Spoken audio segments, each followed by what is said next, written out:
Ezra, Romu, the other leaders of the CSO reference group, all of the CSO reference group members, my colleague and good friend Christian Turner, the Deputy Auditor General, Mabini Namawana, Hamjambo, Abarezenu. I am so very, very honored to join all of you today at this particularly critical moment to talk about the essential role that civil society plays in development and progress. This is an exciting moment in Africa. Africa is rising, and most importantly, it's because of Africans themselves. Across the continent, across the continent, old norms are changing, new ideas are being embraced. People are seizing opportunities to build peace, advance democracy, speed economic growth, and empower communities. There remain, of course, huge challenges, including insecurity, poor governance, human rights abuses, and corruption. But the progress is real, and it's important. And civil society has been central, critical to this progress. You are at the heart of the change that is taking place across this continent. When Secretary of State Kerry visited Kenya 2 weeks ago, he had the opportunity to meet with representatives of civil society. He was impressed by the energy, the creativity, the dedication that he saw. And the Secretary's meeting was another sign of the commitment of the U.S. government to stand with civil society in Kenya and across the continent. This commitment starts at the top with President Obama, and it includes me and everyone in my mission. We are with you as you strive to build a more open, just, vibrant, and prosperous world. When I think about civil society, I start here. Civil society is people coming together to solve shared problems and create a better life.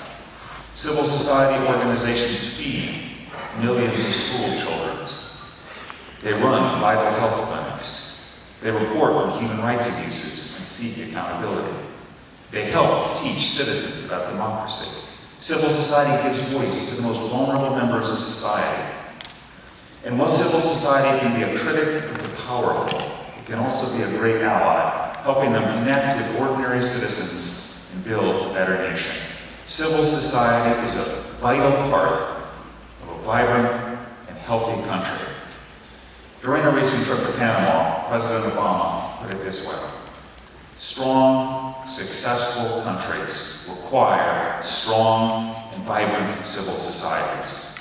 We know that throughout our history, human progress has been propelled not just by famous leaders, not just by states, but by ordinary men and women who believe that change is possible, by citizens who are willing to stand up against incredible odds and great danger, not only to protect their own rights, but to extend rights to others. The United States' own history provides many examples of the critical role of civil society. More often than not, we have found that men and women, ordinary, everyday citizens, have been the greatest drivers of social, economic, and political change. Conscientious men and women risk everything, risk their lives to bring about change. Civil rights leaders like Rosa Parks and Dr. Martin Luther King inspired the world with their fight against the degrading system of segregation. And today, American civil society continues its critical work in so many areas, from our modern system of prosecuting sexual assault cases, which started with crisis response practices pioneered by civil society, to groundbreaking program to stop drug abuse called Drug Abuse Resistance Education, or DARE. Brings police and community members together in classrooms. There's so many examples where civil society has made the lives of Americans better. I know there are many stories just as inspiring throughout Kenya. But it's also true that today civil society in Kenya is at a critical juncture. So allow me to offer 3 thoughts as a friend. First, because the work of civil society is so vital, I urge you to share the stories of your work with all Kenyans. Kenyan civil society was critical to the restoration of multi-party democracy in the 1990s. You were the drafters of the 2010 Constitution and part of persuading Kenyans to vote for it. You helped keep the 2013 elections peaceful. You provide life-saving malaria, tuberculosis, and HIV services to millions of Kenyans. You help mothers get clean water for their families. You help farmers grow their small businesses. You protect wildlife. You undertake the difficult yet vital work of countering violent extremist ideologies, working with at-risk persons to bring them back into the ring. As you've done so, you've created hundreds of thousands of jobs for your fellow citizens. You've spurred growth. It's no exaggeration to say that every single Kenyan is touched by the extraordinary work of civil society. Second, for civil society to succeed, must have open, free, democratic space. I've followed very closely the ongoing debate in Kenya around civil society, and I had the opportunity to make a presentation recently to the government's task force on public benefit organizations. I'd like to express my appreciation for that opportunity and to the opportunity given to my mission to attend the other hearings held around the country. I do look forward to the public release of the task force report. And as I said in my meeting with the task force, I again urge the government of Kenya to implement the Public Benefits Organization Act of 2013 as it stands. The act, as it was passed, would enhance the governance and accountability of civil society while allowing civil society organizations to do their work. If, after a time, the National Assembly needs to consider amendments, if amendments are needed, it can be debated, it can be considered. We all understand and agree that accountability and transparency are important for civil society organizations, just as they are for all others.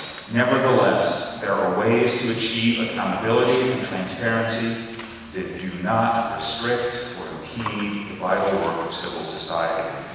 As a general rule, regulation should be as simple and as transparent as possible. Regulation should embrace diversity. Regulation should not be used to silence organizations because they offer opinions or views that the powerful disagree with. As Kenya continues to face enormous security challenges, I also call on the government to partner with civil society organizations, non-governmental organizations, to work together. Whether it's Somalis in Mombasa or moderate religious leaders here in Nairobi, counterterrorism is most effective when governments involve local voices and communities. Finally, over the years, the United States and other development partners have provided much assistance to civil society. Indeed, many of the huge programs we have here in Kenya are managed and implemented by civil society. We provide support to civil society organizations that are doing a very wide range of work, from healthcare to human rights advocacy, because we believe in what we're doing. The United States has strong mechanisms in place to ensure that civil society, as it does its work, is observing U.S. laws and regulations and Kenyan laws and regulations. We're committed to transparency and accountability. It's vitally important to the United States, just as it is in Kenya. So allow me to conclude where I began. The United States and the American people stand with civil society in Kenya. We stand for your right to exist, for your right to have a voice, for the right of every Kenyan to take part in building Kenya's future. Civil society is helping to build a better, brighter future for Kenyans, for Americans, people all around the globe. And for that, we all owe you a debt and a very big thank you. Pamoja Tusonge Mbele.